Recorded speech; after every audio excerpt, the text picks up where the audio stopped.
There's a hadith of Prophet describing that my nation will be split into 72 groups in the last days, and all of them will be wrong except one, the 73rd. And each one screams out their name and says, us, and the other one says, it's us. And awliyaullah come and say, no, it's the example from Imam Hussain. He's not Sunni, not Shia, he's a lover of Sayyidina Muhammad. He is the real Ahl Sunnah, Ahl Muhabbat, the lover of Holy Qur'an, the lover of the way of Sayyidina Muhammad.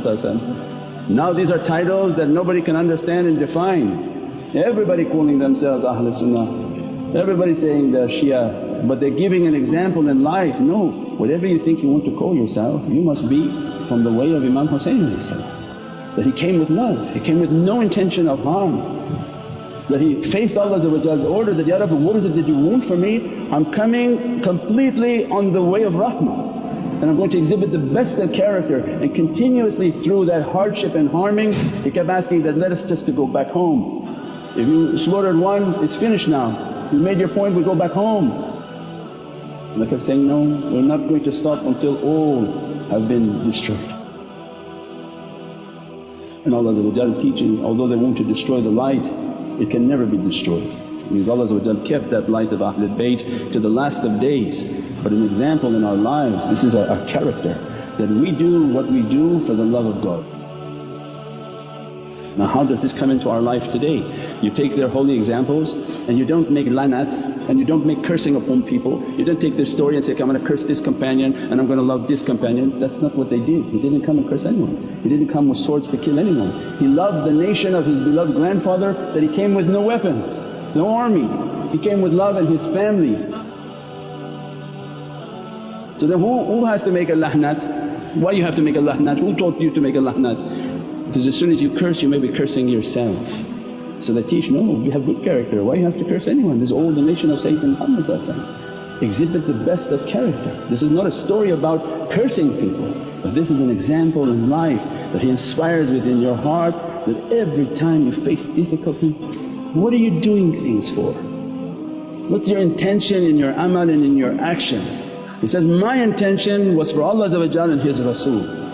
Only intention was for Allah and His Rasul, and I didn't care for anything from the people. I don't do what I do for the people. I didn't expect anything from these people, because they kept warning him that these people are going to harm you. He says, my amal is not for them, I'm not an abd of them, I'm Abdullah, I'm a servant of Allah. Means my amal is for Allah and His Rasul.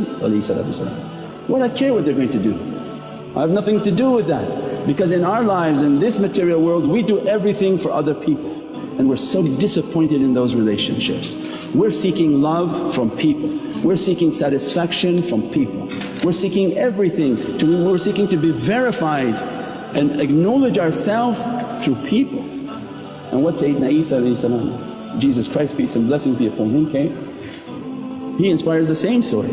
They sold me for a bag of coins. I gave even miracles, I performed an entire show for these people, which Prophet was against, because the show makes them even more jealous. They were getting crazier by his show. Feeding thousands of people, they were getting angrier. Healing people who were dead, they got very angry. They went to the Romans and said, kill him. He's exhibiting all these powers, means they were in complete hayba and astonishment. And Prophet knows that, because khuluq al-azim, the best of character. As much as you show people, they're going to become even crazier against you. So then Prophet teach, don't show anything. If they want they can show many things.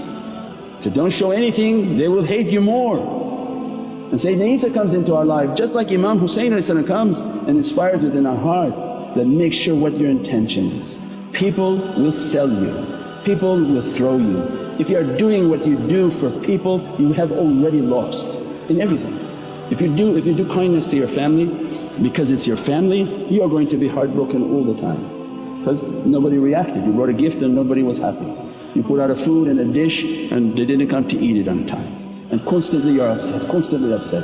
And then you do at the center, oh I cleaned up and nobody said thank you. And then I prayed and Allah didn't grant my dua. I keep praying and it's not happening, it's not happening. I don't know what you're talking about. Allah answers prayers, because everything we're doing we're expecting an immediate result. And they begin to come into our lives and say, no, change your love for Allah only and expect nothing.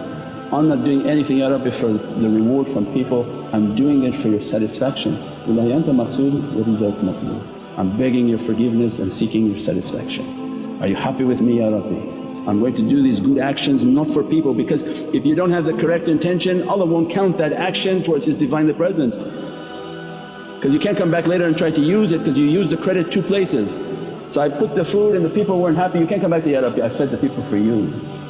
So you liar, you fed to be noticed from people. So then they come and say, make your intention really clear, because Allah you can't fool. Ya Rabbi, I'm doing what I did for you Ya Rabbi. If you did it for me, I'll give you the reward from my presence. If you did it for the people, take it from them, see if they give you any reward. And they come into our lives, these are the examples of these holy nights that clarify our intentions in life. That know that people are going to sell you, people love you one day, hate you next day. Who cares? In your heart you block it out and say, I'm kind to people and I do and I serve with people because my Lord wants it, and my reward only comes from Allah.